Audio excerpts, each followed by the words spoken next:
I'm posting this video because it's just so interesting how the Lord works in your life. This morning was so hectic. I was scheduled to go on a brunch with my sister for her birthday, and I just thought, you know how you have one of those mornings where you plan everything out accordingly and then you just throw everything out the window? That's basically what it was. It was a real struggle getting ready this morning. So I was like, okay, we're gonna be 30 minutes late. All right, it is what it is. 30 minutes late is not that bad. And then we spent another 40 for an hour looking for my keys. When I'm telling you guys, I could not find my key for the life of me. That key got legs and walked away. That's basically what it was. And I was really frustrated with myself because normally when it comes to keys and glasses, I'm like, I'm an adult now. I have to know where these things are. So I normally place them in a particular area, but for some reason, I didn't do it last night. I said a couple of prayers. I said, Lord, please help your girl out.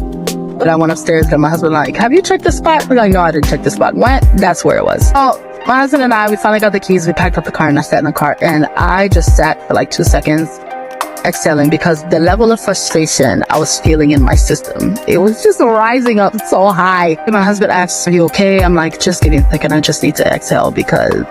And then my husband, my sweet, sweet husband was like, we don't know what could have happened if we would have left an hour earlier. Just trusting God, know that God is in control and just trusting him. And I was a little calm a little bit, but still internally I was like, yes, babe, you made absolute sense. But the flesh was fleshing and I was definitely in my flesh. So I was like, okay, babe, he's right. So I just calmed down and I told my sister I couldn't make it. Still slightly frustrated. How about I was driving on the highway and there was just so much traffic. And you know, the map that you use tells you that there's an accident. So in my head, I'm thinking another thing of it. I passed by it.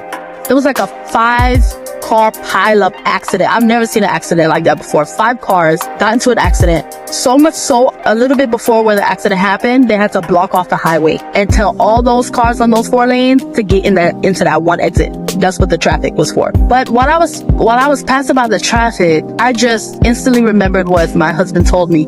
It's like, you don't know if the Lord was protecting you if you wasn't supposed to leave at the particular time that you wanted to leave. And I felt so convicted. I don't know if my husband and I would have left at the time we were supposed to leave if we would have been part of that accident. And here I am stressing about a key. I don't know. So I just hope this encourages anybody who feels like things are not going at the timeline that you want it to go, whether it's with life or whether it's with particular circumstances or events. But just know that God is in control at the end of the day. Even if things don't go exactly how you want it to go or exactly how you pictured that it was going to go. Rest in the Lord. Trust in the Lord.